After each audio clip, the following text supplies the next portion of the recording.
God save him from fools. In this moment, Tywin Lannister wanted nothing more than to strangle said noble fools, yet alas, he couldn't do that. Well, perhaps he could, but he shouldn't. No matter how gratifying or satisfying, the end result might be. Storming down the hall leading away from the small council chamber, he closed his ears to chaos behind him and the small-minded fools with it. Braggarts and buffoons, one and all, he should have them hanged. They'd been so close. Well on their way to solidifying the grasp of the Lannister name in King's Landing and with it, Westeros as a whole. Already the small council itself was mostly theirs. Connington killed, Chelsted dead, Varys and Pycelle already on their side, with Merryweather and Sir Gerald the sole remaining holdouts. His son named Master of Coin, Rhaella smitten with him, and a newly hatched dragon to her name, all while their beasts remained hidden beneath Casterly Rock. It was all coming together, until it all fell apart with a single message. My lords, a rider from Duskendale, he comes bearing a message. Lord Darklyn wishes to treat with Nathaniel Lannister. Said messenger had thrown everything into chaos. The very idea of his son meeting with the Darklyns should have been tossed out the moment it wasn't. But of course it wasn't. Sir Gerald and Merryweather were all for it. Their lives weren't on the line while he stood adamantly opposed. Worse, Nate seemed somewhat inclined to actually make the attempt. Rhaella, meanwhile, had vehemently disagreed, nearly giving herself away in the process.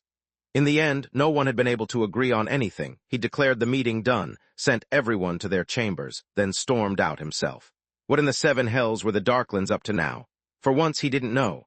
The Denys Darklyn he knew from his youth was no fool, bold and brash at times perhaps, yet the man wasn't stupid.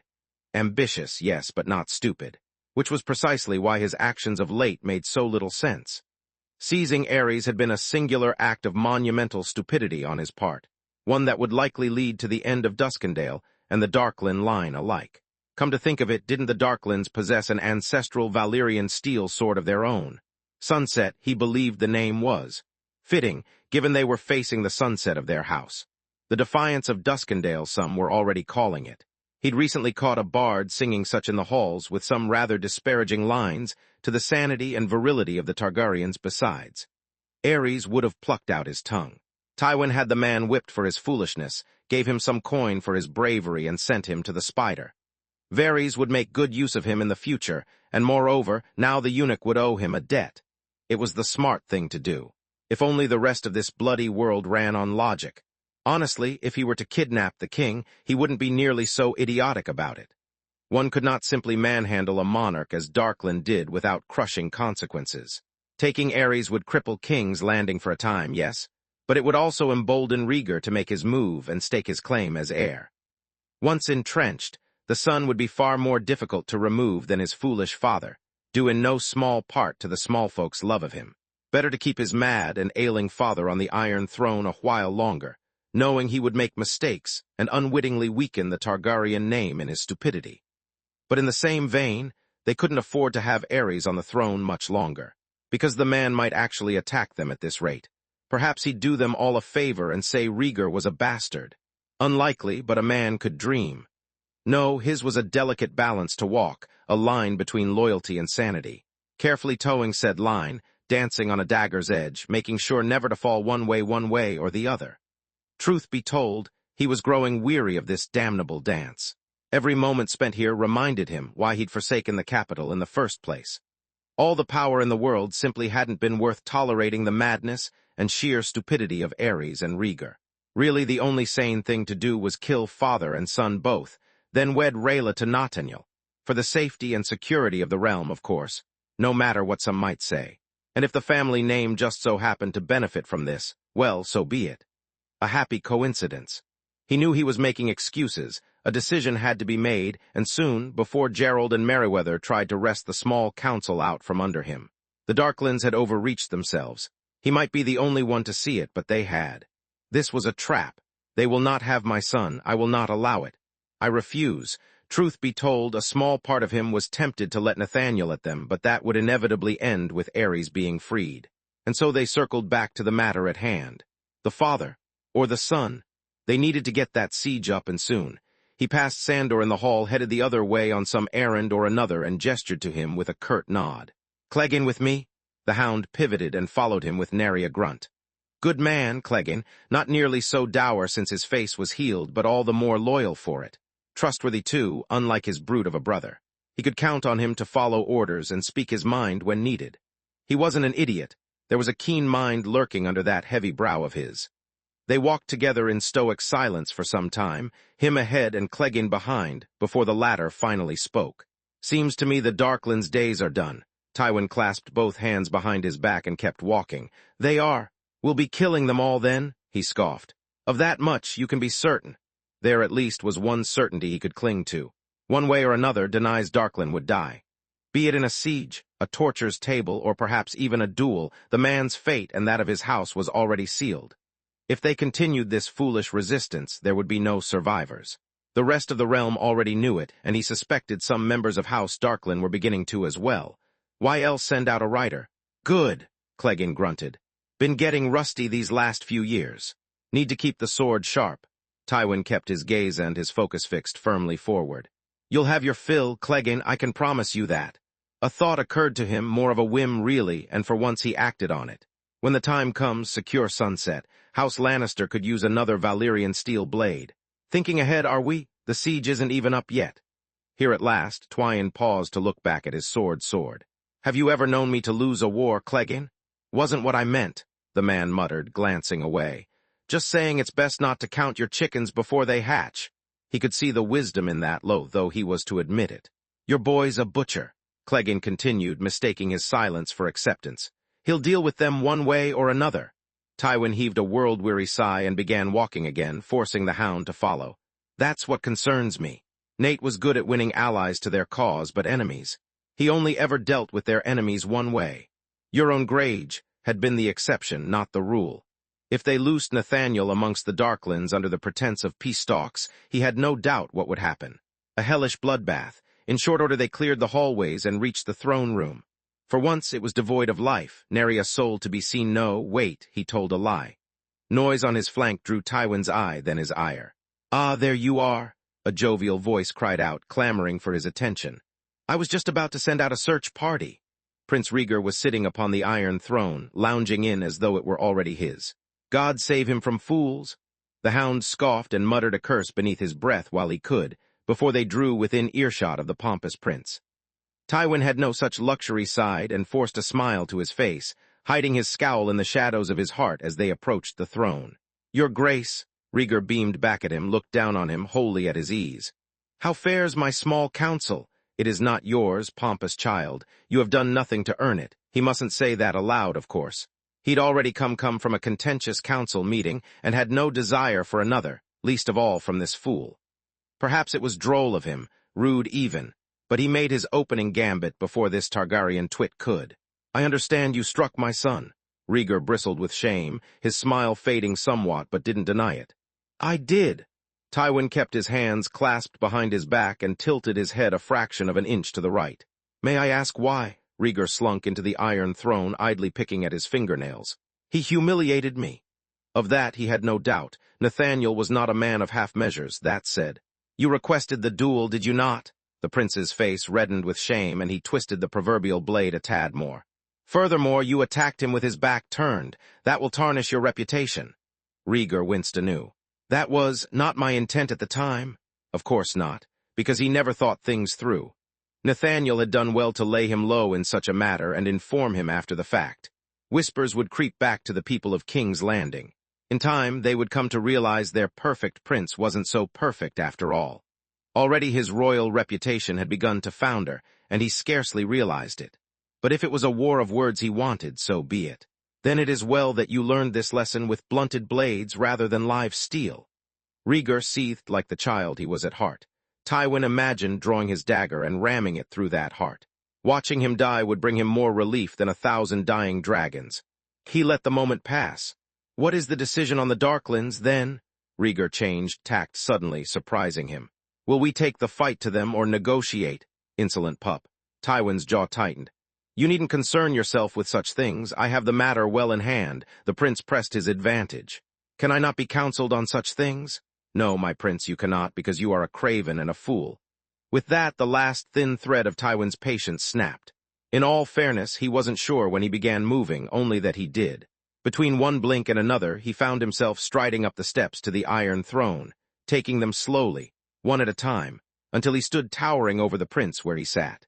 Rhaegar shrunk back into the chair, trying to get away from his cold gaze, but there was nowhere for him to run.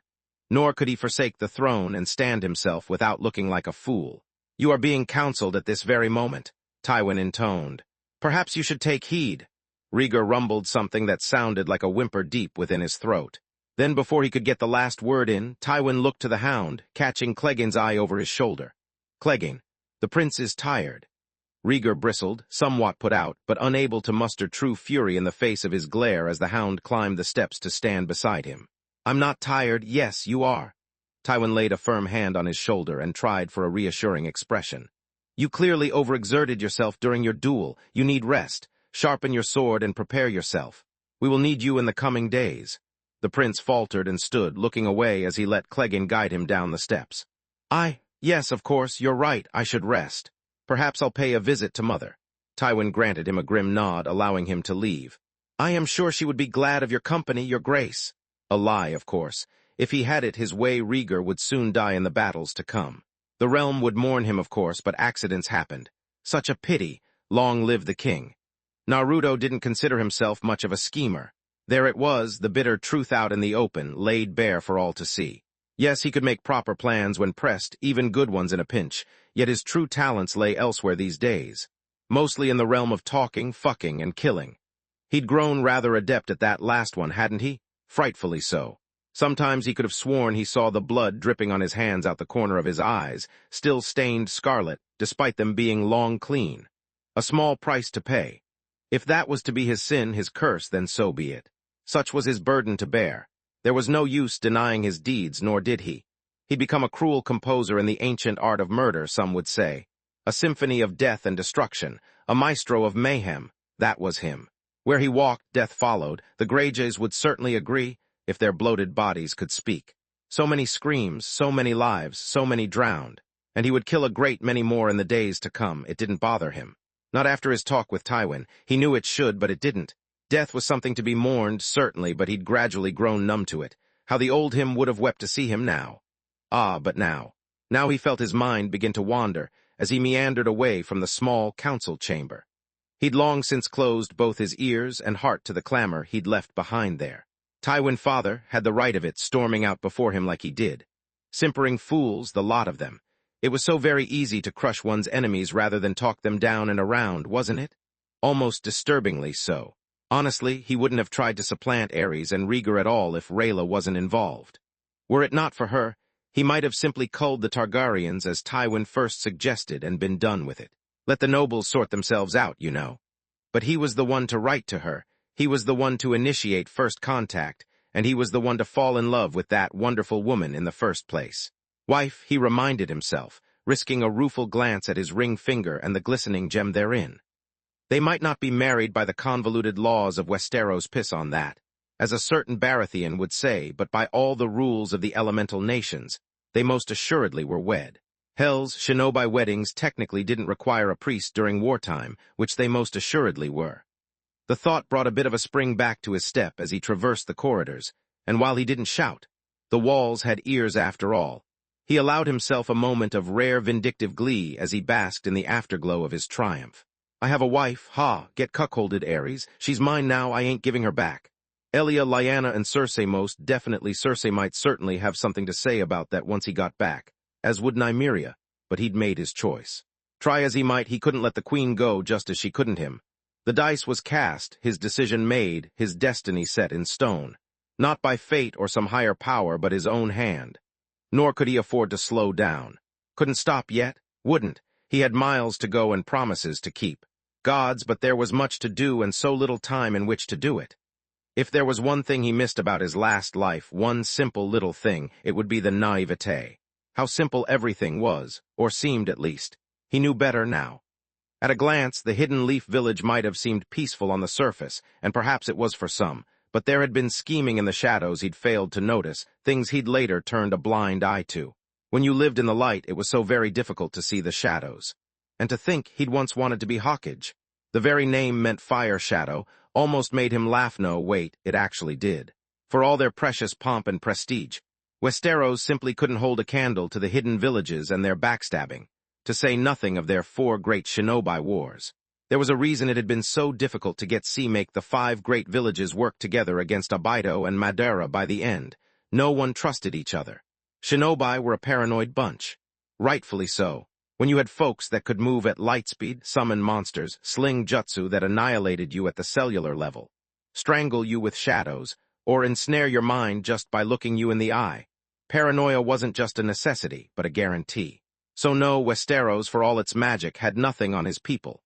What they did have, however, were dragons. Gorgeous creatures though they were, especially given his deer-tailed beast friends were reincarnating as them, they weren't invincible. Until they were fully grown, he'd keep them under wraps. Chomai was the sole exception to that rule. There was no hiding him now. Sadly, that didn't make the scheming and backbiting to acquire him any less annoying, which brought him full circle to the matter at hand. More of this pointless politicking. Gods, how he hated playing this infernal game of thrones. He could play, mind you, and play it well, but damn if he didn't disdain it. His silver tongue could only carry him so far in this world. He'd learned that lesson the hard way. Words equated action. Action leads aggression. Aggression becomes battle. Better to speak softly and carry a big stick. Or was it walk softly and carry a big stick? One of the two, surely. At present, he found himself rather tempted to use said stick right about now, given the situation. Preferably beat someone to death with it. Now that Darklands knew Rayla had a dragon, they naturally wanted to discuss terms. They must have found out somehow. Maybe Varys had let them learn about it, the better to strike fear in their hearts. Why else would they send a messenger making such an oblique statement, and really asking to meet him? Did they think themselves clever? He'd agreed, naturally, if only to turn the Darklands' sordid schemes on their head. Not that his declaration had done much, mind you. Rayla had been left livid by his decision, to say nothing of Tywin himself. Even now their angry denunciations thundered in his ears. Absolutely not. You're endangering yourself. Do you have any idea how important you are? Such harsh words they'd flung at one another, Rayla especially. Her caution was warranted but ultimately unnecessary. She knew what he could do, yes, but not what he was capable of. Only the Biju truly knew that, and they were hiding under Casterly Rock. There was a difference between knowing and seeing. They knew what he had wrought. He'd handed them their hides during the war, before he'd fully come into his full might. Yes, he might not possess the same godly cosmic-level power at the moment, but that didn't make him any less dangerous. If Denai's Darkland thought he was just a man, he was in for a rude awakening. Now he was about to do it again to another enemy, this time for keeps. A Lannister pays his debts. And but the House of Darkland had certainly wrought one, hadn't they? Not just against him, but the entire realm. They had no way of settling that debt in treaties or resources, wheat, or even gold. No, they would be paying the blood price with all their lives as collateral. There was a doomed struggle. Anyone could see that. It was only a matter of time, yet still they persisted in this foolishness as though they had a plan. And now they wanted to meet with him? Preposterous. The thought made him hum and thumb his chin, if only to keep a small, hysterical laugh from bubbling past his lips. How many more do I have to kill before they get the message? Hundreds. Thousands, millions. Ain't there even that many people in this world? And what then? What if Essos got uppity? Would he cross the narrow sea and become a butcher there as well? His right arm trembled for a moment, not from fear but anger. He grasped it by the wrist until the tremors abated and the limb stilled. He was so very tired of killing, but he couldn't start sparing his enemies now, could he? Granted, it had worked in the case of Nymeria and Cersei to a lesser extent, but they were the outliers. The exceptions, not the rule. He didn't consider Euron an ally, nor did he fully trust him, nor would he ever. Who knew what that madman might find in old Valyria? But he had to send him there, if only because he couldn't afford to go himself. Maybe he'd get lucky and the arrogant oaf would die trying to find Brightroar. That would be the most ideal outcome, which left the matter of the Darklands. So how to do it then? How best to deal with them? Dragonfire wasn't an option yet and wouldn't be for at least another year or so. Kurama could carry him into battle, but the others could not, and Isabu, titanic though he might be, was limited to the sea. He wasn't entirely certain his dear old friend could survive outside of it. Duskendale, meanwhile, was on a bloody hill. But didn't they have a port? Most of their supplies came from sea as much as the land, leaving them vulnerable on the Blackwater. No. He decided against it a moment later. Using Isabu in such a manner would mean revealing him to the world at large again, and what might once be considered a myth or legend by Stark sailors and Lannister bannermen would not be so easily dismissed a second time. His presence would lead to questions, inquiries he wasn't prepared to answer. That said, only a fool would walk into an enemy's stronghold alone without taking certain precautions. Maybe he should arrange to meet on neutral ground. And then when the time came, Ares. Burn them all! He flinched, remembering the vision from the weirwood tree in the stone garden. That memory was the catalyst, the gap in the wall he'd worked so hard to build between him and what he'd seen. He grit his teeth against it, but it wasn't enough. More came pouring through, inundating him in a flood. He caught himself on a wall, fingers biting into the stone. Not now, he didn't have time for this. Here's to the Mad King, second of his name, protector of the 7 kingdoms, and the sword I shoved through his back. You are no knight, you have forsaken every vow you ever took. So many vows, they make you swear and swear. I'll kill every Targaryen I get my hands on. Death to the dragons. He killed my son. Brother. A familiar voice freed him from the visions. Naruto blinked and looked up, belatedly realizing where he was. Somehow his feet had carried him to Rayla's chambers. James stood where often did these days, guarding her door. With the Kingsguard in such scarce supply these days and Barristan off nursing his wounds, his position was more important than ever. Then again, if he was standing here, that probably meant Rayla was within. He really ought to speak with her before tomorrow. His elder brother laid a hand on his shoulder, face wrought with concern. Are you all right? You look tired. Tired. Ha, that was one word for it, but no, this was his burden to bear. The future wasn't set in stone, he knew that, as did Elia Martell. He couldn't let what he'd seen come to pass. Jaime wouldn't become the Kingslayer, so he swore. He shook his head and turned a wary glance toward the door. Fine. You've good timing, Jaime granted him a wry grin. Our dear prince was just in. Naruto bristled for all the wrong reasons, finding himself instinctively protective. What did he do? More like what didn't he do? A chuckle was his reward.